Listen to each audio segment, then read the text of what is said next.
As the spring of 1945 bled into summer, the world braced for the final bloody act of World War II. In Europe, the Nazi war machine had crumbled, but across the vast expanse of the Pacific, a different, more brutal struggle raged on. Japan, its empire shrinking, its cities burning under relentless bombing raids, clung to a desperate, unyielding resolve. The Allied advance, island by island, had proven devastatingly costly, each victory etched in the blood of tens of thousands of American Marines and soldiers, facing an enemy indoctrinated to fight to the death. The prospect of a direct invasion of the Japanese home islands loomed, a nightmare scenario promising unimaginable casualties on both sides. The Imperial Japanese government, despite overwhelming odds and a rapidly deteriorating strategic position, vehemently rejected any notion of unconditional surrender. Their military leadership, deeply entrenched in the Bushido Code, viewed surrender as the ultimate disgrace, a betrayal of emperor and nation. Kamikaze pilots were sacrificing themselves in waves, banzai charges were commonplace, and even civilians were being trained with bamboo spears, prepared to resist an invasion with suicidal fervor.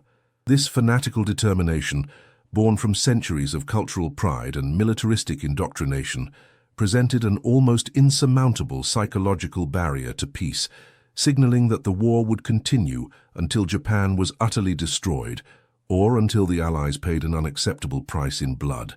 For the Allied powers, particularly the United States, the strategic dilemma was agonizing.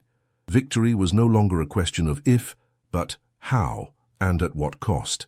Planners meticulously detailed Operation Downfall, the proposed invasion of Japan, projecting casualty figures that dwarfed all previous campaigns. Estimates ranged from hundreds of thousands to over 1 million Allied soldiers, with Japanese losses potentially reaching into the tens of millions. The sheer scale of anticipated carnage was a chilling deterrent, forcing leaders to explore every conceivable alternative, no matter how radical or unprecedented, to avert a catastrophe that could cripple generations. It was against this backdrop of desperate strategic deadlock that a top-secret endeavor, born years earlier from the fears of Nazi Germany's scientific advancements, began to reach its terrifying fruition. Deep within clandestine laboratories and remote test sites across the United States, thousands of scientists, engineers, and technicians were racing against time on the Manhattan Project. Their objective, to harness the raw power of the atom, creating a weapon unlike anything humanity had ever conceived. This weapon, if successful, promised to unleash a destructive force so immense it could, theoretically, obliterate entire cities, fundamentally reshaping the very nature of warfare.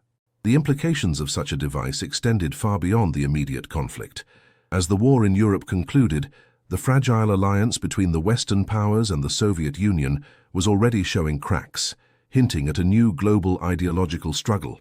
The possession of an atomic bomb could grant an unprecedented strategic advantage in this emerging geopolitical landscape. Leaders grappled with the moral and ethical quagmire of deploying such a weapon, weighing the potential for mass destruction against the millions of lives predicted to be lost in a conventional invasion.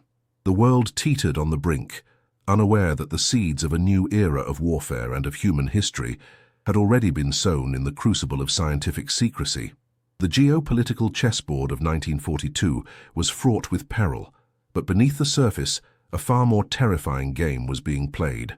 The race for atomic supremacy. The chilling prospect of Nazi Germany harnessing atomic energy first became the catalyst for an undertaking of unprecedented scale and secrecy, the Manhattan Project. This desperate gamble aimed to secure a weapon so powerful it could end the war, or plunge the world into an unimaginable new era of destruction. From academia to government, brilliant minds were drawn together, bound by a common, terrifying purpose. Under General Leslie Groves and J. Robert Oppenheimer, the project rapidly evolved from theoretical possibility to concrete reality. Across vast, isolated landscapes, secret facilities sprung up. Oak Ridge, Tennessee, for uranium enrichment, Hanford, Washington, for plutonium production, and Los Alamos, New Mexico, the intellectual heart of bomb design. These weren't mere laboratories. They were entire cities built from scratch, populated by tens of thousands, most unaware of their true contributions. Theoretical breakthroughs were meticulously translated into engineering blueprints, pushing the boundaries of physics and metallurgy. The engineering challenges were colossal, demanding innovative solutions. Enriching uranium-235 from its more abundant isotope, U-238, was a monumental task, employing industrial-scale gaseous diffusion and electromagnetic separation. Simultaneously, creating plutonium, a synthetic element, required constructing massive nuclear reactors, a feat defying conventional wisdom. Scientists grappled with critical mass, neutron fluxes, and implosion dynamics, racing against a deadline imposed by escalating global conflict. Every calculation and experiment carried the weight of national security, transforming abstract physics into tangible, terrifying power. Yet, amidst this fervent scientific pursuit, a profound moral quandary emerged. Many brilliant minds at Los Alamos, having fled persecution, understood the existential threat of totalitarian regimes. They believed the bomb was a necessary evil, a deterrent against fascism. However, as completion neared and true destructive potential became clear, the ethical burden weighed heavily. Scientists like Leo Szilard and Niels Bohr voiced grave concerns, contemplating the long-term implications of unleashing such a weapon, fearing a post-war arms race and a future perpetually shadowed by atomic annihilation. The very act of creation forced a confrontation with unimaginable consequences. The culmination of this monumental effort arrived on July 16, 1945, in the desolate New Mexico desert. Codenamed Trinity, the world's first atomic bomb test, was an event of both terrifying beauty and profound horror. Before dawn, the gadget detonated, unleashing a blinding flash brighter than 1,000 suns, followed by a deafening roar and a mushroom cloud that climbed miles into the atmosphere. Oppenheimer, witnessing the spectacle, famously recalled a line from the Bhagavad Gita, "Now I am become death, the destroyer of worlds." Trinity confirmed the terrifying reality. Humanity had unlocked a power capable of self-annihilation, forever altering warfare and human existence. The blinding flash over the New Mexico desert at Trinity was more than a scientific triumph. It was the birth of a terrifying new reality, instantly thrusting President Harry S. Truman into an unprecedented moral and strategic quagmire. With the war in Europe concluded, Allied might focused solely on Japan, a nation that, despite overwhelming odds and devastating conventional bombing, showed no signs of unconditional capitulation. Truman, who inherited the presidency just months earlier, faced a choice that would define his legacy. Deploy this monstrous new weapon, or prepare for an invasion of the Japanese mainland, promising unimaginable carnage. The projected costs of an invasion, codenamed Operation Downfall, were chillingly clear. Military planners estimated millions of casualties, hundreds of thousands of Allied soldiers, and potentially millions of Japanese. Intelligence painted a grim picture of a populace indoctrinated to fight to the death, where every man, woman, and child was expected to resist fiercely, turning every village into a blood-soaked battlefield. The specter of Okinawa, with its horrific losses, loomed large. Extending the war by another year with its daily toll weighed heavily on the administration. Amidst these grim forecasts, alternatives were fiercely debated. Some scientists, haunted by the weapon's power, advocated for a demonstration bombing on an uninhabited island, hoping to shock Japan into surrender without mass casualties. Others proposed a clearer warning or a tightening of the naval blockade. However, these options were quickly dismissed by military and political leaders. Fears of failure or a dud were significant. The urgency to end the war swiftly, prevent further Allied losses, and the perceived unyielding nature of Japanese leadership led many to believe only a direct, overwhelming blow would suffice. Intelligence reports confirmed the Japanese High Command's determination to fight on, even as resources dwindled and cities burned. They believed a costly defense of the home islands would inflict such heavy casualties on the Allies that it might force a more lenient surrender. This unwavering resolve, coupled with projected resistance, reinforced the argument that conventional means alone could not break their will without an unacceptably high human cost. The atomic bomb, therefore, began to be viewed not just as a weapon of unprecedented destruction, but as a psychological tool to shatter the militarist government's grip and force an end to the conflict. On July 26, 1945, from Potsdam, the Allies issued their ultimatum: Unconditional surrender or prompt and utter destruction. Japan, under the sway of its military hardliners, rejected it. The die was cast. With immense reluctance and after agonizing deliberation, President Truman authorized the use of the atomic bomb. It was a decision born from a desperate calculus of war, to end the most devastating conflict in human history, to save countless lives lost in invasion, and prevent further suffering. Yet in that moment, humanity crossed an irreversible threshold, unleashing a power that promised an end to one war, but simultaneously ushered in a terrifying new era of existential threat. Aboard the B-29 superfortress Enola Gay, tension mingled with grim determination. Colonel Paul Tibbets and his crew, aware of the immense destructive power, focused on their mission, to deliver Little Boy. After the long, silent flight from Tinian, Hiroshima, bathed in early morning sun, appeared below. At 8:15 a.m. local time, with precision, the bomb bay doors opened. Co-pilot Captain Robert Lewis famously scribbled, "My God, what have we done?" as the device was released, beginning its 43-second descent. The plane executed a sharp, evasive turn, crew bracing for the unimaginable. In Hiroshima, a city of nearly 350,000 souls, August 6, 1945, began like any other summer day. Children walked to school, vendors prepared stalls, workers headed to factories. An early morning air raid warning had sounded.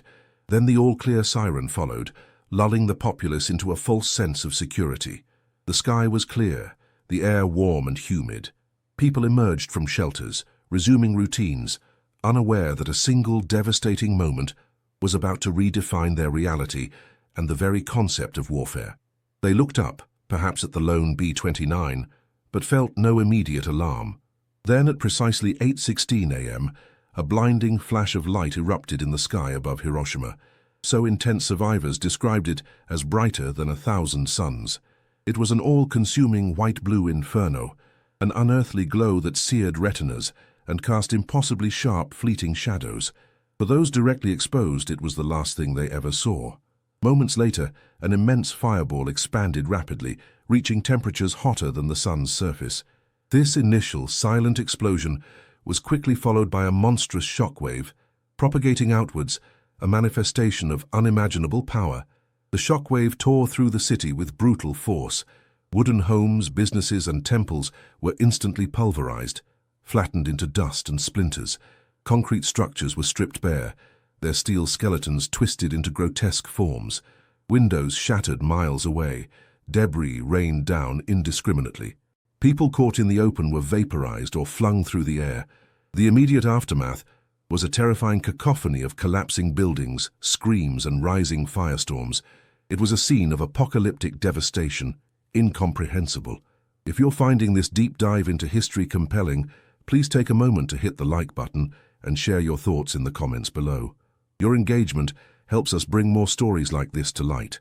In mere seconds, Hiroshima, a vibrant city, became a smoldering wasteland. Tens of thousands died instantly, caught in the blast radius or incinerated by the heat. Many more were trapped beneath rubble, severely burned, or exposed to an invisible, insidious killer: radiation. The scale of human suffering was immediate and overwhelming. Survivors, dazed and wounded, wandered through the ruins, searching for loved ones amidst smoke and ash, their bodies often grotesquely disfigured. The sun had not merely risen that day, it had, for the people of Hiroshima, seemingly fallen, leaving an indelible scar on the earth and humanity, forever altering our understanding of war and its true cost. Just 3 days after the inferno of Hiroshima, the world stood on the precipice of another unimaginable horror. Despite the unprecedented devastation inflicted on August 6th, Japan's Supreme Council had not yet formally surrendered. This perceived inaction solidified the Allied command's grim resolve to force an immediate end to the war, believing a second, swift blow was paramount to avert a costly invasion of the Japanese mainland. The initial target for this next atomic strike, codenamed Fat Man, was the industrial city of Kokura, a vital cog in Japan's wartime machinery. The urgency was palpable, the decision unwavering. However, fate intervened on the morning of August 9, 1945. The B-29 bomber Boxcar, laden with its deadly payload, set course for Kokura. Upon arrival, heavy cloud cover rendered a precise visual drop impossible, a critical requirement for the mission. With dwindling fuel and time, the crew made the fateful decision to divert to their secondary target, Nagasaki. This bustling port city, a key center for shipbuilding and munitions, was also home to a significant civilian population. This airborne pivot, made under immense pressure, irrevocably sealed the destiny of hundreds of thousands, underscoring the chilling immediacy of wartime decisions. At 11:02 a.m. local time, the Fat Man detonated approximately 1,650 feet above the Urakami Valley in Nagasaki. Unlike Hiroshima's flat expanse, Nagasaki's undulating terrain of hills and valleys offered some, albeit limited, shielding to certain areas. Yet, for those within the direct blast radius, the impact was equally apocalyptic. A blinding flash, an inferno of heat, and a colossal shockwave instantly obliterated homes, factories, and lives. The sheer force of the explosion flattened everything for miles, transforming vibrant neighborhoods into smoldering ruins. The immediate human cost was staggering, with an estimated 40,000 to 75,000 succumbing instantly or within minutes. The aftermath in Nagasaki, much like Hiroshima, plunged survivors into a nightmare of unimaginable scale. Injured and disoriented, they navigated a landscape of death and desolation. Uncontrolled fires consumed what little remained, trapping the wounded and incinerating the fallen. The air was thick with ash, dust, and the pervasive metallic tang of destruction. Infrastructure was shattered, and aid efforts were agonizingly slow, leaving countless to suffer amidst the ruins. The world, still grappling with the sheer destructive power unleashed, remained largely unaware that the true terror of these weapons extended far beyond the visible devastation of the blast. This new, insidious horror was radiation sickness, the silent killer. In the days and weeks following the bombings, survivors, who initially appeared unharmed, began to exhibit terrifying, inexplicable symptoms: severe nausea, hair loss, unrelenting fatigue, and internal hemorrhaging. Medical professionals, entirely unfamiliar with the effects of atomic radiation, were bewildered and helpless. The realization slowly dawned that the atomic bomb had unleashed an invisible enemy, one that continued to claim lives long after the mushroom cloud dissipated. This delayed, agonizing suffering introduced a new, terrifying dimension to atomic warfare, a persistent shadow that haunted the survivors and redefined the true cost of these ultimate weapons. The inferno over Nagasaki, just 3 days after Hiroshima, shattered any remaining illusion of resistance within the Japanese high command. The unfathomable power of these two devastating attacks made continued warfare untenable. Faced with national annihilation, Emperor Hirohito, in an unprecedented move, intervened to break the deadlock. On August 15, 1945, Japan's unconditional surrender was announced, bringing World War II to an abrupt, cataclysmic end. The world erupted in profound relief and jubilation, yet beneath the cheers, a chilling tremor of fear had spread, a nascent understanding of the terrible new force unleashed. The global shockwaves were immediate and profound. Leaders, scientists, and citizens grappled with the implications of a weapon that could wipe out entire cities in an instant. The atomic bomb had not merely ended a war, it fundamentally altered the fabric of human conflict and international relations.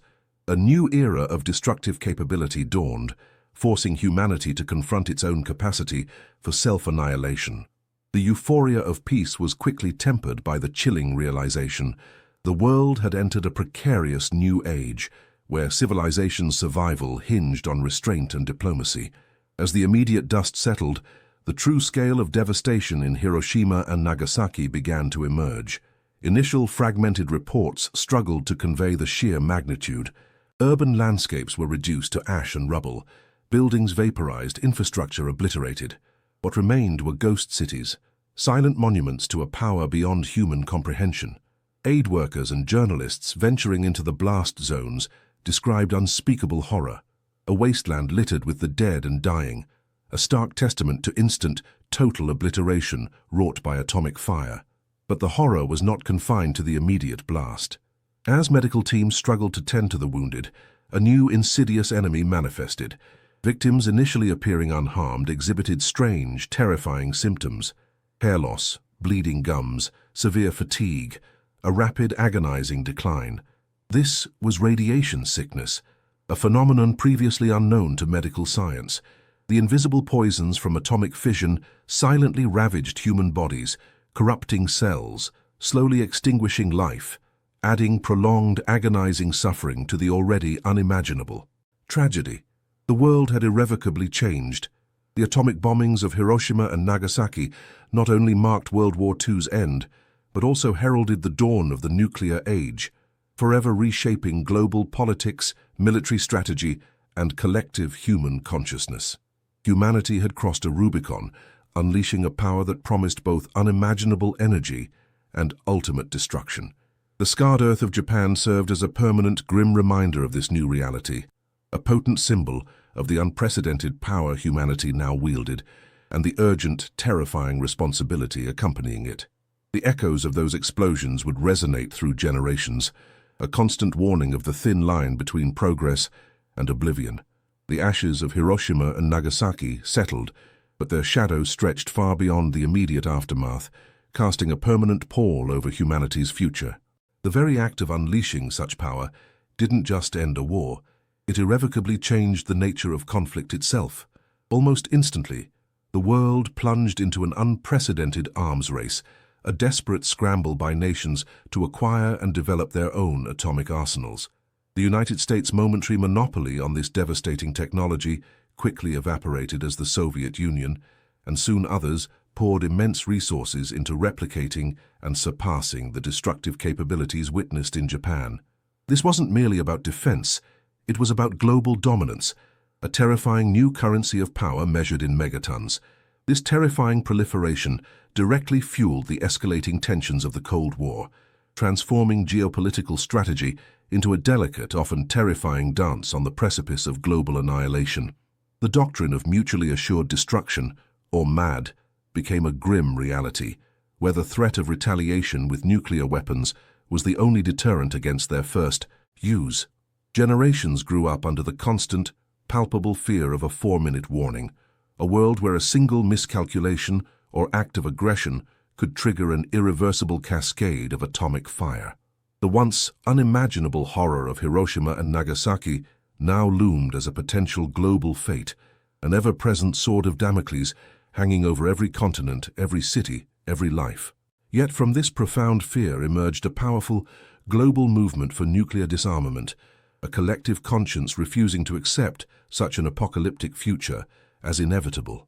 Scientists, activists, and ordinary citizens worldwide began to raise their voices, challenging the moral and ethical foundations of possessing weapons capable of eradicating civilization.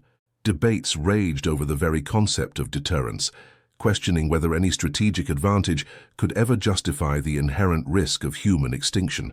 The world was forced to confront the profound responsibilities that came with such power, grappling with the ethical dilemmas of scientific advancement and the ultimate consequences when human ingenuity outpaces wisdom and restraint.